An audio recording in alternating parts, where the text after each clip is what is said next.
man should ever get between his wife and her ice cream. You guys, take note of it. Do not come against my ice cream because we are going to have a problem. Hi everyone! Today is another brand new video reaction, and this time it's through LockPickingLawyer, which is the kind of a bizarre account. Talk to you about lockpicking. Well, so yeah, hope you like this video and comment down on which type of reaction video you want me to do next. This is the Lockpicking Lawyer, and I recently saw a YouTube video with over 60 million views showing how to break open a padlock using 2 wrenches just like these. So the title is also "You're Doing It Wrong, the Real Double Wrench Method." I'll leave a link in the description below, but essentially the video shows this arrangement. The 2 wrenches are inserted through the shackle of the padlock such that when they are pressed together, they lever against each other and exert an incredible amount of outward force on the inside of the shackle. Now, if you think about it, you realize that the force exerted by the wrenches is actually directed to the thickest part of the shackle and then through the shackle to the lock body. Now, in the video, it's the pot metal lock body which breaks because of the extreme forces, of course, but also because of the weak lock material. Can I say, since this is a lock picking type of tutorial, this is a tutorial, right? Like, I don't know if I should be watching this. It's gonna inspire some people to actually do lock picking, and I don't know if it feels right or wrong that I am about to know this knowledge. But the trick really doesn't scale up because the forces are being exerted to a strong part of the lock. So even with a mildly competent padlock, the trick's going to fall flat. But I don't think it has to if we can redirect those forces to a weak part of the lock. So consider this master lock. If we had to choose the weak parts of this lock, I'd probably start with these little cutouts in the shackle where the locking lugs go, and then the locking lugs themselves. Those are probably the physically weakest parts of the lock. So if we can redirect the extreme forces exerted by these wrenches to those parts of the lock, I think we have a trick that could probably scale up to some stronger locks. Thing is, he also pretty much explains it kind of well. I don't know, I understand how he explains it because he kind of uses like very calm tone. You do know, guys, how I like voices like that. Oh my god, what is wrong with me? Let's continue to watch. It's actually not that hard to do. All we do is reorient one of those wrenches. We put the first one in like so, and then the second one at a 90-degree angle. So let's see what happens when we try this. Okay, looks like we broke something, but it's not completely open. Whoa. Let's try that one more time. Whoa. There we go. What? Apparently, that is possible. He made it look so easy, too. That is the thing. He made it look so easy. That's insane. Thank you. I can now pick lock-picking lawyer. Am I gonna get in trouble for it? Let's take a look at exactly what happened. If we look at this shackle, we can see that it broke right on both of the shackle cutouts. So absolutely the weakest points of the metal there. Now, because this directs the forces to the weak parts of the lock rather than the strong parts, I think this is a far superior method to that shown in the video with 60 million views, and it's probably something that's going to scale up better and work on far stronger locks.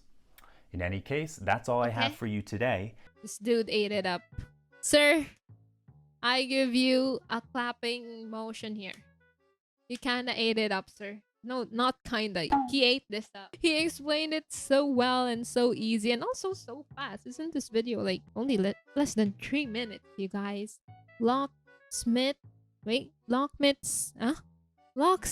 says my videos are BS and loses $75 maybe. Received a written challenge in the mail that I can't do justice without sharing in its entirety. It reads, Okay. Dear Lockpicking Lawyer, I'm throwing down the gauntlet. I recently lost the key to my kryptonite bike lock/chain while far from home. I called a locksmith to open it. When he arrived, I asked if he could pick the lock since I have another key at home and didn't want the lock destroyed. He said my lock couldn't be picked, but when I said I had seen it done on YouTube, I got a strong reaction. Bio was saying he said my lock couldn't be picked, but when I said I had seen it done on YouTube, I got a strong reaction. Like low key, this vibe is like telling your doctor, like, well, I don't believe you because I've seen this on YouTube. I've searched this on Google and I've seen it on Reddit. I mean, the dude is probably right though. I don't know. Maybe it's gonna prove the locksmith wrong, probably, obviously. The locksmith became visibly irritated and told me he had been picking locks for over 25 years, and he was sick and tired of people watching fake lockpicking videos and expecting him to magically open locks in 2 seconds. When I asked if he had seen the Lockpicking Lawyer, he roughly dropped his tool bag and told me, you're the worst offender and your videos are complete BS. After talking about lockpicking videos for a few minutes, he told me, well, to be honest, I think the lockpicking lawyer is an exception to this rule, okay? The benefit of the doubt, and he already proved himself, so... he was willing to put his money where his mouth is. Here is the challenge to you. The locksmith said I could send you the remains of my bike lock in a sealed package, and if you could open the package on video and pick the lock faster than he could open it with a grinder, he would refund the $75 he charged me for the job. Okay. We timed him cutting my lock. It took 2 minutes and 14 seconds. Are you up for the challenge? Will you defend your name? I'll be watching your channel and hoping. Kindest regards, I hope he do it in less than a few seconds. Okay, we'll take a look at the lock in just a moment, but before I do that, I want to say a few words about locksmiths and expectations.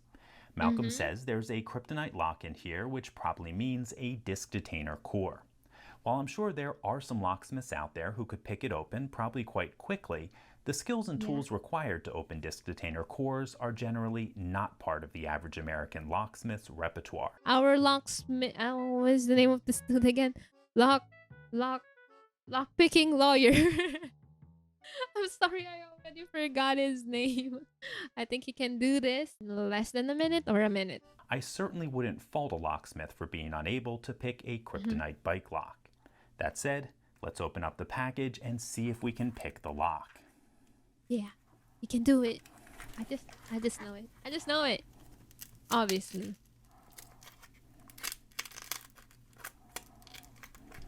Also, his videos kind of ASMR-ish. Like, he talks very smoothly. He explains very smoothly. And also, there's like this ASMR type of videos. Or can you pick my lock? What? Did you hear something? Did I say something? What does it look like? Okay, this certainly is a kryptonite lock. It's one of their evolutions. And it looks like it has the old version of disk detainer core. So let me get my disk detainer pick. And we will use a timer to keep track of things. Okay, let's see how quickly we can get this open. Well, looking at it right now, obviously I have no idea how this is gonna happen, but what was it? What is that tool?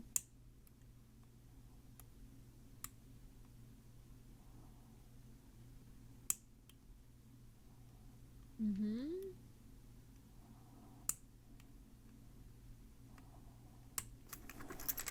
Ah!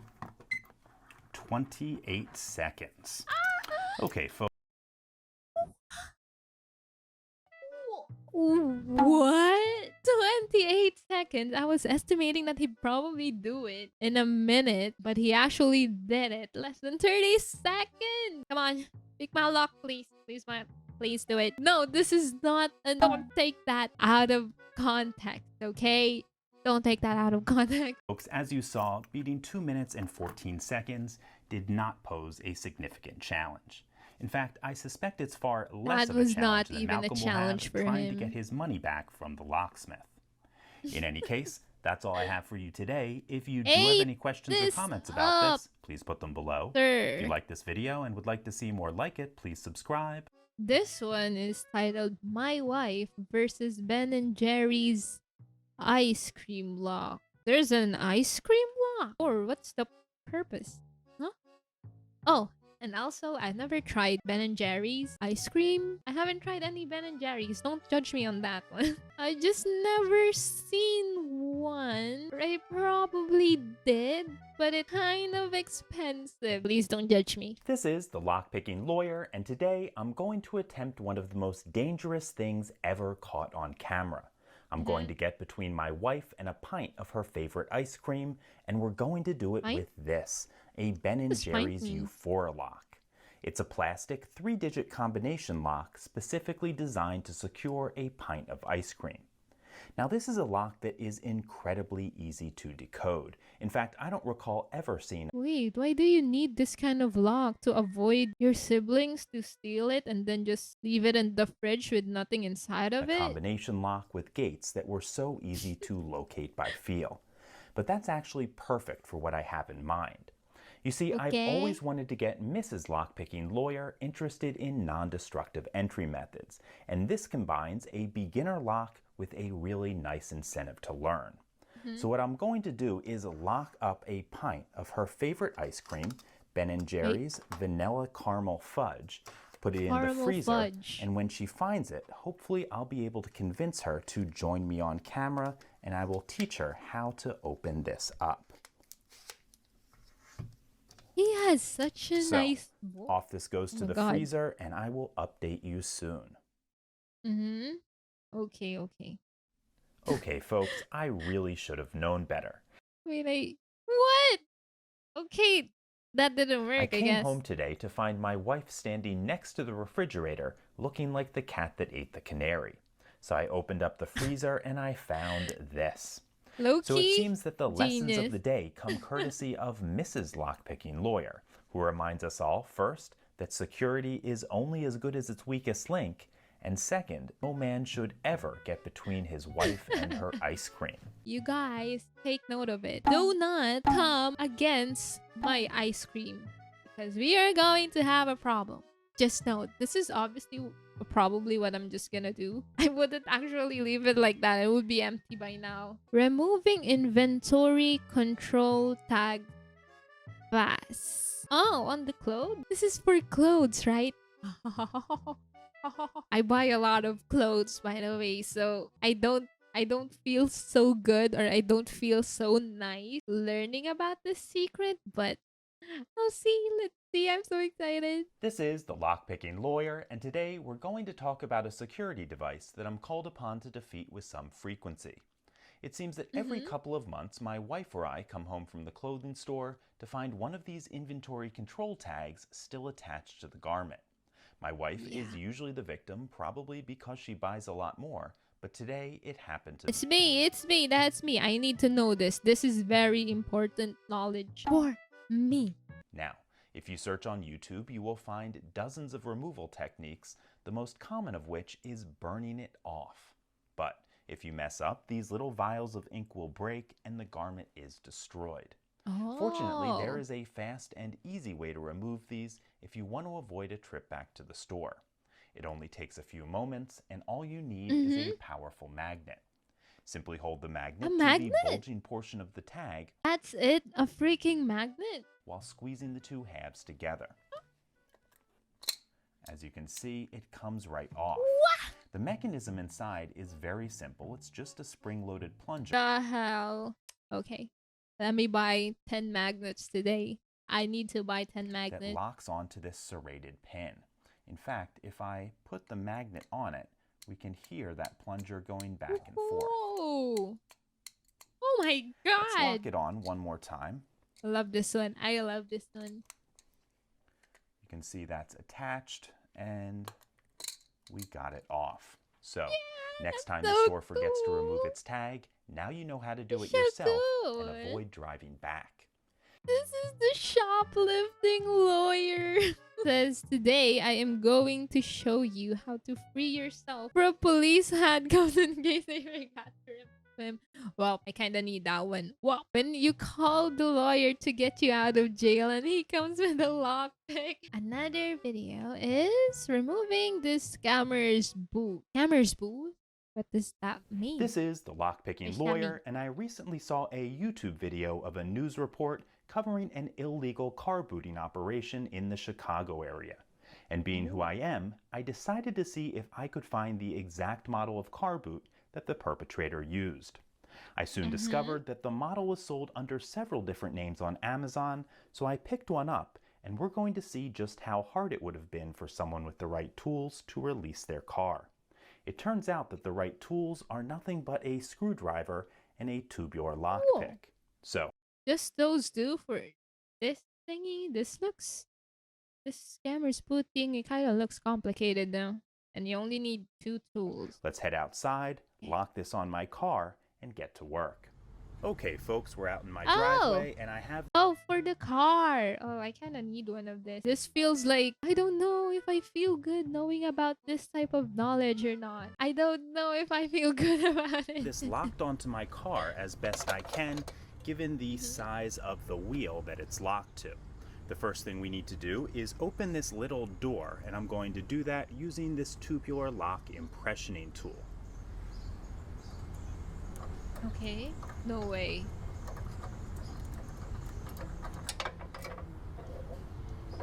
Okay, now that we have the door open, I just need to loosen a little screw there.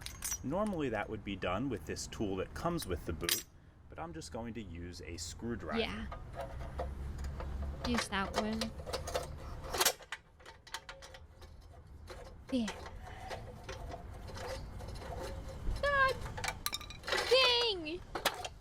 Well, now I know what I'm gonna do when my car gets booted. Thank you. It feels so good to know about this unforbidden knowledge. It's like an unforbidden thing that someone is telling you. But I don't encourage you guys to do this though. Okay, we are back upstairs, and as you saw, this really doesn't provide any challenge if, of course, you have the right tools and a little bit of knowledge, which I suppose is the rub.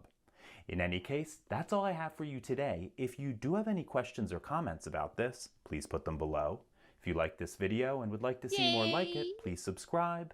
And as always, that was so cool. Have a nice day. Thank you. He's 10 out of 10. Very good, very... He also makes it seem really easy. I like this one.